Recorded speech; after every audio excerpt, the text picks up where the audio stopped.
ito ang ating pinakahuling satellite image kung saan meron tayong dalawang minomonitor na low pressure area. Itong una na nasa loob ng ating Philippine Area of Responsibility, ito yung si dating Kaloy. Kagabi, na alas 8 nalusaw or humina na nga itong si Kaloy at naging isa na lamang low pressure area. Kanina alas 3 na madaling araw, huli itong namataan sa layong 690 kilometers silangan ng Katarman, Northern Samar. Itong low pressure area na ito, hindi naman nagkakaroon ng direktang epekto sa kahit na anong parte ng ating bansa at hindi na nga natin inaasahan na muli pang magde-develop into a tropical cyclone.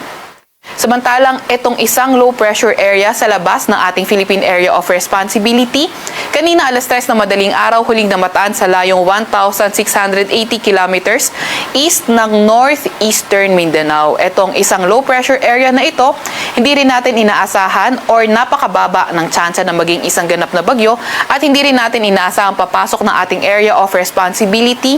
Hindi rin natin inaasahang magkakaroon ng direktang epekto sa kahit na anong parte ng ating bansa.